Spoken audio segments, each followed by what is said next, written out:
Hello everyone, and a very warm welcome to another lesson. In this lesson, I'm going to teach you about antithesis. Antithesis is a literary technique, or what we call a stylistic device. Okay? Remember, literary techniques are also called stylistic devices or rhetorical devices. Okay, there are very many different names: literary techniques, rhetorical devices, stylistic devices, and or even language devices. Okay, and this is part 5. I have already recorded part 1, part 2, part 3, and part 4 on literary techniques. In the previous video, I tackled juxtaposition. So feel free to look at that playlist. There is a playlist on literary techniques. Have a look at that. And if you have any questions on any of the literary techniques, feel free to write your question in the comment section and I will do my best to answer your question. Okay, now let us get into the lesson. So we're going to be learning about antithesis. Now, what is antithesis? Now, antithesis, which literally means opposite, is a literary device in which two opposite ideas are put together in a sentence to achieve a contrasting effect. So you have two opposite ideas, they are put together in a sentence, and the idea is through that you achieve a contrasting effect. Okay, so antithesis really means opposite. It's two opposite ideas. They are put together in a sentence to achieve a contrasting effect. And quite often, these contrasting ideas are often set in parallel structures. Okay, you will find that the ideas within a sentence which has antithesis are put side by side in parallel structures. Now, let us look at some examples of antithesis. The first one: to err is human, to forgive divine. To err is human, to forgive is divine. Now, that's a quote from an essay on criticism by Alexander Pope. Okay? Now, remember what I said in my previous lesson on paradox. It's not enough to identify a literary technique. If you have to do commentary writing or any form of text analysis, it's not enough to identify the literary technique. You have to go straight ahead and explain what the effect of the use of that particularly literary technique is within the context of the text. Okay? So, to err is human, to forgive is divine. Yes, we do have antithesis there because we have two opposite ideas that are contrasting with each other in a parallel structure. Now, you have the idea of forgiveness, okay? And you have the idea of making mistakes. To err is human. So what does this quote actually mean? It means that mistakes are part of humanity, okay? It's human to make mistakes, but to elevate yourself to divinity or to elevate yourself to a divine higher level, one has to forgive, okay? This quote does also underscore or underpin the duality of humanity, that yes, we are capable of making mistakes, but at the same time, we are also capable of forgiveness, because human beings are flawed. We are flawed, and that's why we are very prone to making mistakes. But at the same time, we are also capable of forgiving. So there's that element of duality. Okay, so there's that element of duality. And that element of duality is underscored or underpinned through the use of this antithesis. To err is human and to forgive is divine. Okay, so if you had to explain this quote within the context of the text, some of the things you would be talking about are, for example, the duality of humanity, okay? But also the fact that we are fallible, the fallibility of humanity, okay? That we are flawed. We are flawed as human beings, but at the very same time, we are capable of forgiving. So there's that element of making the mistakes and forgiving at the same time. And that idea in itself is quite contrasting, and hence the identification of that quote as being an example of antithesis. Now, let us move on to the second example. Better to reign in hell than serve in heaven. Better to reign in hell than to serve in heaven. Now, that is a quote from Paradise Lost by John Milton. In this antithesis, we have several ideas that have been contrasted. And that they include the ideas of reign versus the idea of service, the idea of hell versus the idea of heaven. So in this quote, you have two opposite ideas, okay, that are put together in a parallel structure, okay? They are not side by side like an oxymoron, where you say, for example, bitter sweet. In that case, the words are placed, it's a word, and it's placed side by side, okay? So that's not the case. In this case, you have two opposite ideas that are set together in a parallel structure, okay? So better to reign in hell than serve in heaven. So you have the ideas of reign versus serve, and the ideas of hell versus heaven. Those ideas by themselves are opposite ideas. Now, if you reign, you're in power.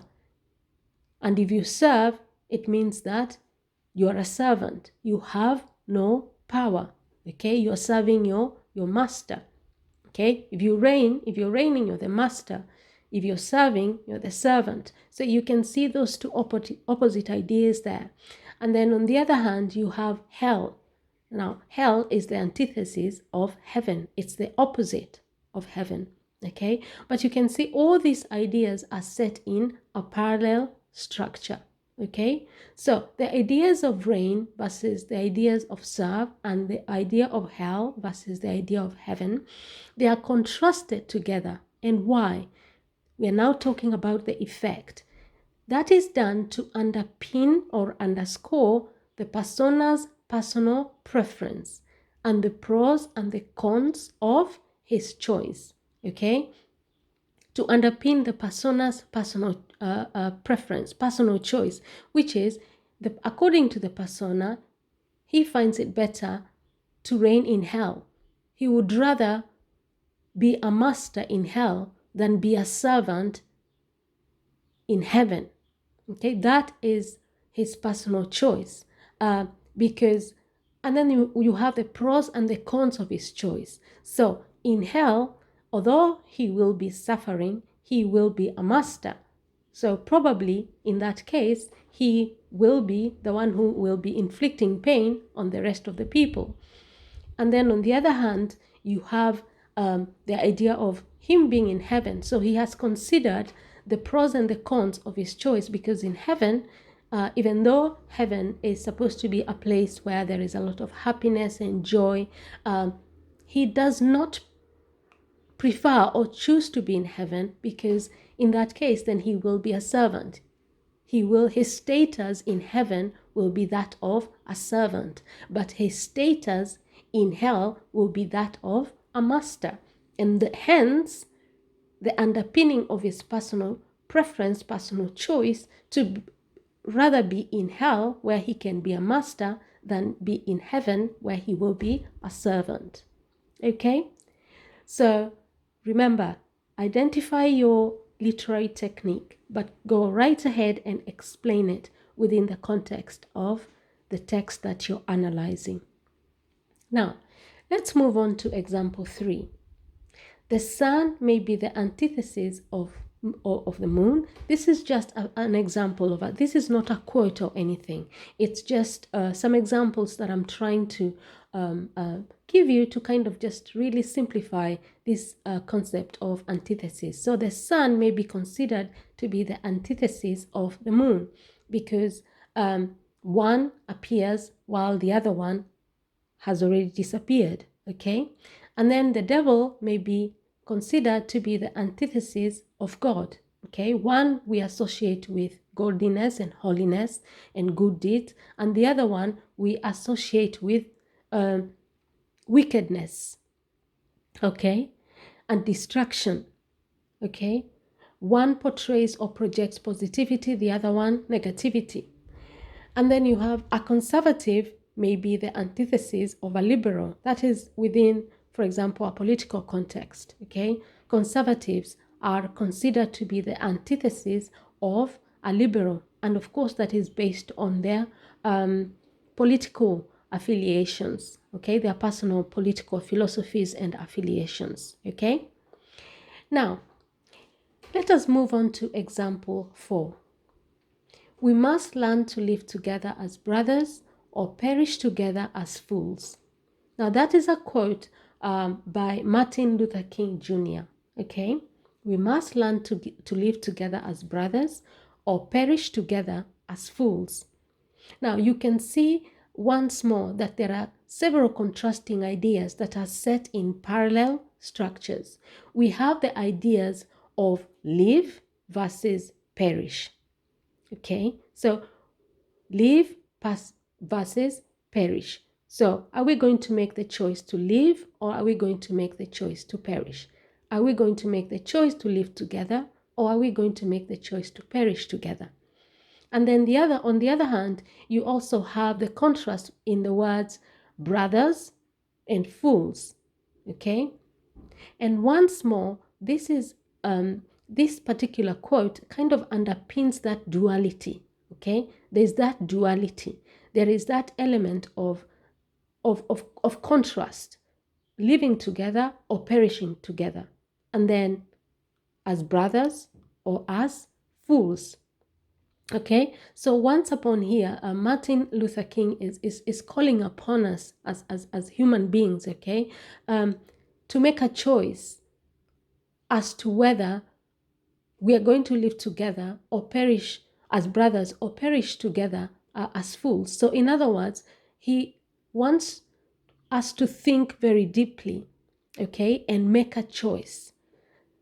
And once more, within this quote, Martin Luther King also puts across the pros and the cons of the choice we may make. There are pros and there are cons, okay, of the choice that we may make. If we choose to perish together, then we will do that as fools. But if we choose to live together, then we will be able to do that as brothers. Okay? Now, let us move on to example 5. Speech is silver, but silence is gold. Now, that is just a random quote, just to try and illustrate what antithesis is. Speech is silver, but silence is gold. Now, what do you think this particular quote actually means? Now, once more, you can see, just like most of the antitheses, almost all of them, this particular quote does also project an element of duality. Okay? There is that element of duality. There is a contrast of ideas here. So you have, you have speech versus silence, and you have silver versus gold.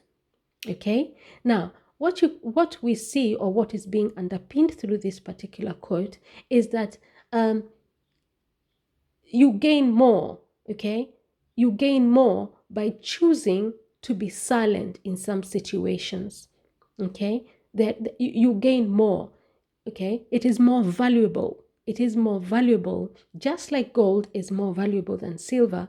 It is more valuable in some circumstances to choose to be silent, because when you say something in those kind of circumstances, that can have dire consequences. Okay, it can have dire consequences. So it is more valuable, and just like gold is, to choose to be silent in some situations, rather than talk, or give an answer, or give a response, because in that case then it is worthless, just like silver is, and consequently that could have dire consequences. Okay, now let's move on to the last example. United we stand, divided we fall. I'm sure you have probably heard that quote before. Now that's just a random quote. United we stand, divided we fall. Again, you see in that quote where we have antithesis, there is again that element of duality, because we have two ideas that are being contrasted. We have contrasting ideas, but once more, the ideas are not just contrasted in a sentence. No, they are set in parallel structures. So you have united we stand, comma, divided we fall. And then we have the element of duality. We have united versus divided. Okay, and then you have stand versus fall. So in other words, there's that element of duality. You have to make a choice. There are pros and cons to the choice that you choose to make. If we as human beings choose to stand together, work together, cooperate with each other, then that is going to amount to strength as a people. But if we choose not to stand together, not to work together, that will divide us and call us, and that will cause a lot of distractions. Okay, so united we stand, divided we fall. Each choice has its repercussions. If you choose to stand together, if you choose to be united together, then that has positive effects. But if you choose to be divided, then that also has dire consequences. Okay? Now, I hope that you now have a better understanding of what antithesis is, but probably at this point you're asking yourself, especially if you have watched the previous videos that I have made on antithesis, juxtaposition, and oxymoron, you're probably asking yourself at this point, what is the difference between them?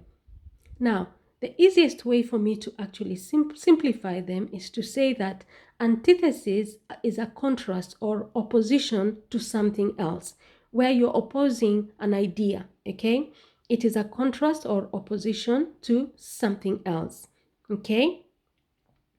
And usually you have a thesis and antithesis within an antithesis, okay? So you have a thesis, you have a statement, and then you have the opposite of that, which is the antithesis within the same sentence. And hence the idea of the fact that they are set in parallel structures. So that is antithesis. But a paradox is simply, it is a self-contradiction, okay? A paradox is a self-contradiction.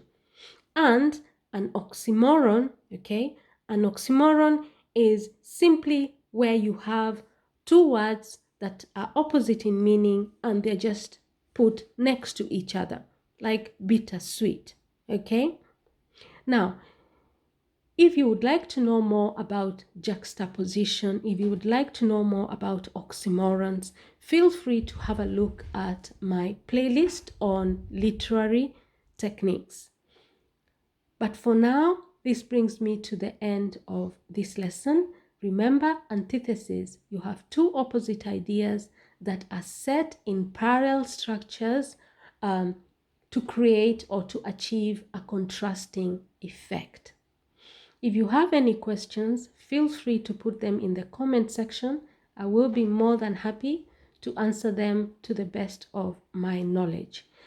And one last thing, have you found this lesson useful? Did you find the lesson informative? Have you learned anything new at all? If you answered yes to any of those questions, come on, hit that subscribe button. Let's grow together. Hit that subscribe button and share this video with your friends, your college mates, and with anybody else who may need it, okay? Thank you very much and see you in our next lesson. Bye-bye.